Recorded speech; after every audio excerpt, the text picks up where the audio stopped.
your own sky. We can still help you. Don't waste your life dedicated to reclaiming that which you call home.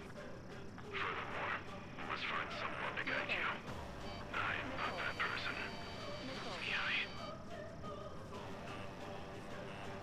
Hostile Gene Squad will be retreating. Those fighting below are advised to temporarily withdraw. Don't die. As long as we're alive, our hopes and dreams live on. Hey, look at the color of that plane. Damn, that's the flames of hell. Time for payback. Negative.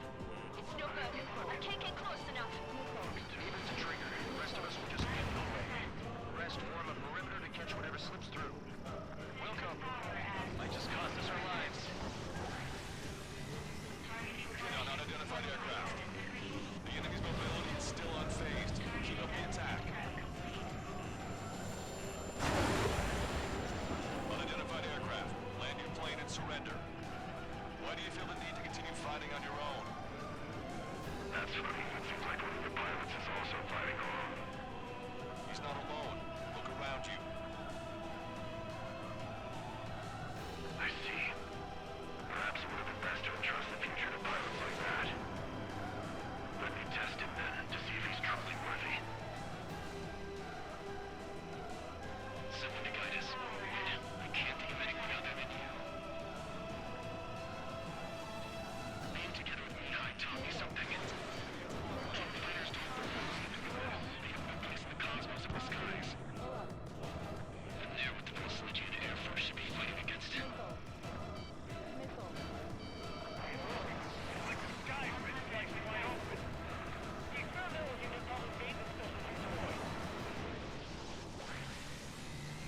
Targeting correction.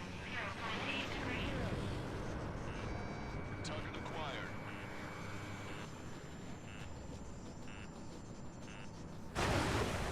Railgun is firing again. Bad news. Its accuracy is increasing with each shot. Take him down as quickly as possible. Cooldown complete. Starter 1, missile launched. Not bad. That bastard's moving in a way that minimizes the damage even when he's hit. Keep firing those missiles until you blow him to pieces. This weapon is not enough to take down 3 strikes. This aircraft is my body. If they are not enough, then I must put my soul into it. There are pilots like you in every generation, and I've failed every last one of them.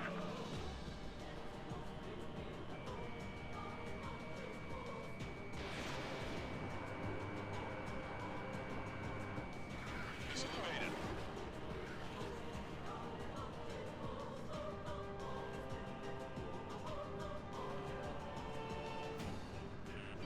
Warning, enemy has a beat on you. Strider 1 is hit. It's a hit. The unidentified aircraft is going down. You got him. Trigger has splashed a bandit.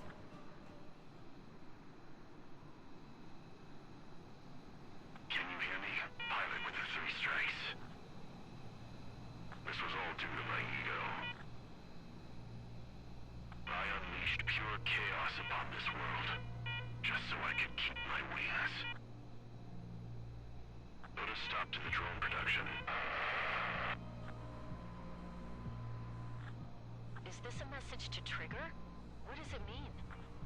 I don't think this war is over just because we shot down Mr. X. Yeah, it's gonna take something else entirely to end this thing. I just don't know what.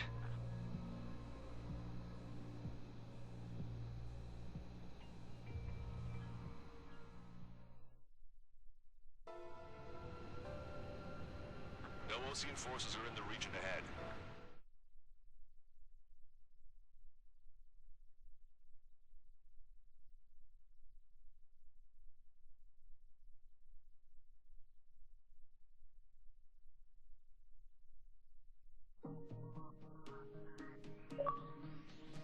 The resupply went well. We should be okay on food and fuel reserves for a little while at least. Luckily, the rumor that the Erusian army is advancing nearby is only a rumor. There's no sign of them from the skies. Rumors, rumors, rumors. This is what happens when you lose communications. But we got one good fact. The plane Trigger shot down was an advanced model of the XO-2 Wyvern. It was developed in the last Continental War. Erusia had a lot up their sleeves. Apparently, they were even supposed to have Belkin aircraft back in the First War. What if Trigger couldn't shoot it down? Just thinking about it gives me chills. We're lucky to be here. In war, you never know what's lurking behind the curtains. But it looks like everything's loose now. A solid chain of command, rest periods after sorties, a battlefield where you know friend from foe. All of that's gone now, lost in a fog of confusion. Feels like a distant dream. Now, just how the hell are we gonna get out of this mess?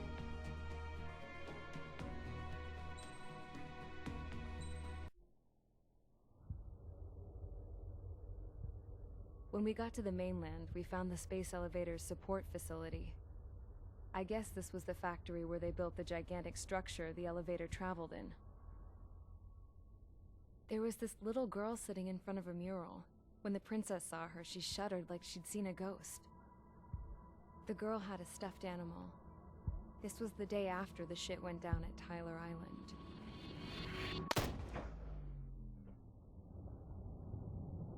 She walked right up to the princess, took her hand, and led her into the factory. One thing's for sure, they knew each other.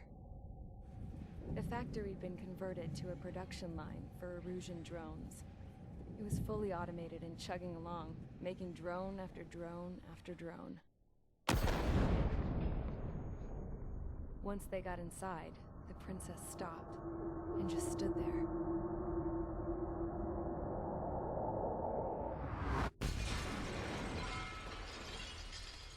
Another girl was there with a man in a lab coat. He was trying to use his keyboard, but she wouldn't let him. She took a data chip and threw it on the ground. Then she walked over to us and took the gun from the prison guard's holster. She pulled the trigger and destroyed the chip.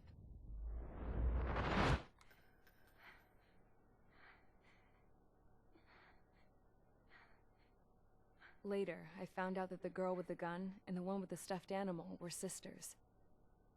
They were also the granddaughters of Mihai A. Shalaji, the legendary pilot. Gramps used to talk about him. He said Mihai was the top ace from 2 wars ago. Know any Belkins? Because this guy was a Belkin, and they love to stir shit up.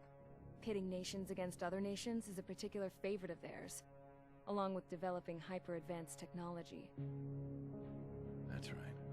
I'm Belkin, born and raised. My country is gone now. Rather than surrender to its enemy, Belka detonated 7 nuclear weapons on its own soil. My people scattered around the globe, living in the shadows of other countries. We had a new purpose: to breed wars. The theory was that through war, we could achieve our destiny and our revenge. I had just finished inputting Mihai's data when his granddaughter came in. She destroyed the only copy I had of the information I squeezed out of him. The girl loved Mihai. No one knew more than her just how hard I pushed her grandfather for that data, how much I made him sacrifice in the process. I promised his granddaughters that his efforts were not in vain, that it could end this terrible war. But in the end, it only caused more chaos and despair. We were responsible for all this damage, all this tragedy. Now, we were going to pay for it. The Erusians, once our allies, would see to that. I had lost the drive to continue my work, even before I noticed Mihai's granddaughters eyeing me with suspicion that one day. I should have stopped then, for all our sakes. Mihai's granddaughter tossed the gun aside. She said if she resorted to killing, she'd just end up like the rest of us. And by us, she meant everyone, including the princess. Like me, the princess was afraid to look into the girl's eyes. She knew that by encouraging her people, she kept the war going. Mihai and his granddaughter were victims of it, and now they too were paying the price. Is this for Belka? Or for Erusea? My grandfather had only one wish, to continue soaring through the endless skies. That was the only place where he felt alive. But I don't even have a country to call home, let alone the sky. The Black Forest, the lake, they are no longer mine. Even though those lands were once cherished by my late mother. We have to learn to put that sense of nostalgia behind us and behave like mature adults. My homeland. She's right. It feels so far away now.